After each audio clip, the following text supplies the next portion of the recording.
What are we doing here? And where are we gonna go? It's like we just woke up one morning and then it's welcome to the show.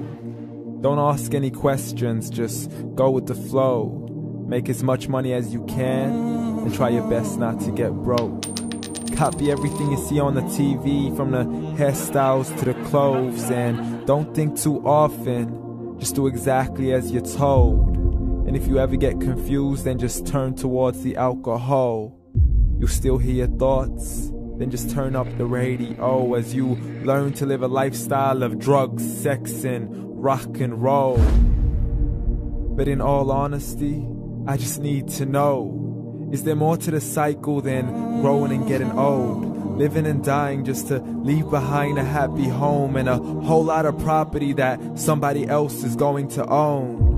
I just really need to know before the casket's closed, 'cause I'm not willing to gamble with my soul, nor am I ready to take any chances. These are just simple life questions and I'm just searching for some answers.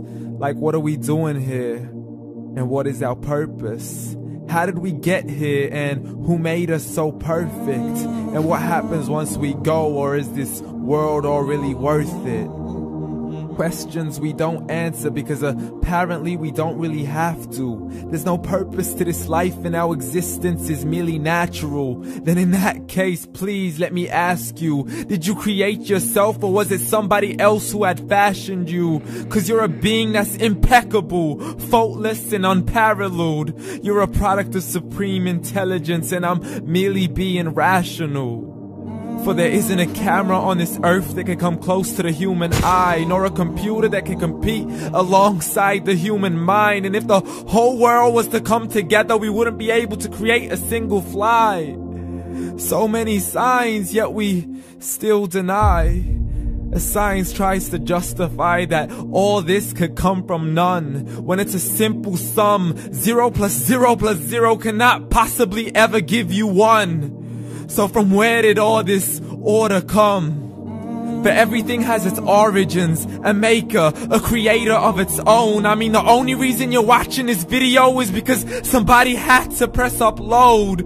So we can believe in the Big Bang, but I'd rather believe in He who caused it to explode. Allah, the creator of everything along with every single soul. The ever-living, the master, the only one who is in control. Unlike his creation, beyond our imagination. And no, he's not a man, nor does he have any partners in association.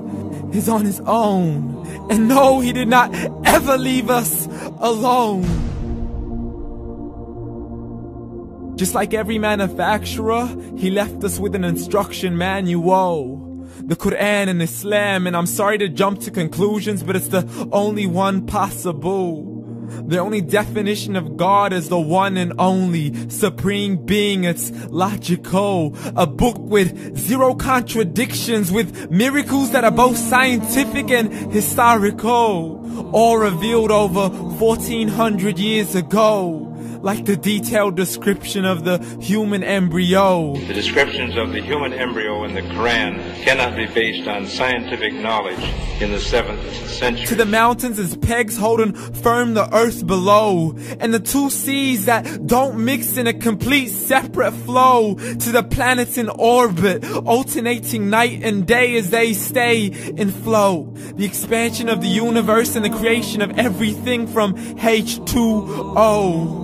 To the stories of the past and the preservation of Pharaoh. To identifying the lowest point in the land where Persia defeated Rome. The gushing fluid that created man in the glands between the ribs and the backbone. And not a word has changed, it's still the same. So please explain how all this was known over 1400 years ago.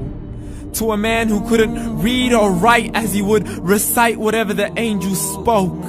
And if you still don't believe, please try to come up with something that's even close. But you can't, so we took God as a mockery and his messengers as a joke. Muhammad could not read or write. How's somebody who can't read or write gonna start a religion? Dismiss his scriptures as legends and tales of the ancient folk, as we live life according to our whims, desires, and hopes. saying this life is the only home we will ever know. We will live then die, then simply turn to bones. YOLO! Correction, after the grass dies, the rain arrives and it regrows, and Allah promises to do the same thing to your very soul and bring you back from your very fingertips to your toes, as the all-seeing supreme being watches us so close, and we are surely being tested in our wealth, our health, and our self, and everything that we've been blessed with. So believe, for we will surely be resurrected and be brought back to our Lord and account for every single deed, as He hands us our books and orders us to read. From the bad to the good and everything in between. You yourself are sufficient for your own accountability, so don't be mad at me. You are the one who thought He wouldn't come back to me. I gave you a whole life long to search after me, but you were busy in all that which was temporary. So read, and glad tidings to all those who believed. And if you disbelieve, read. And don't let that day be the first day you find out what your life really means. Read.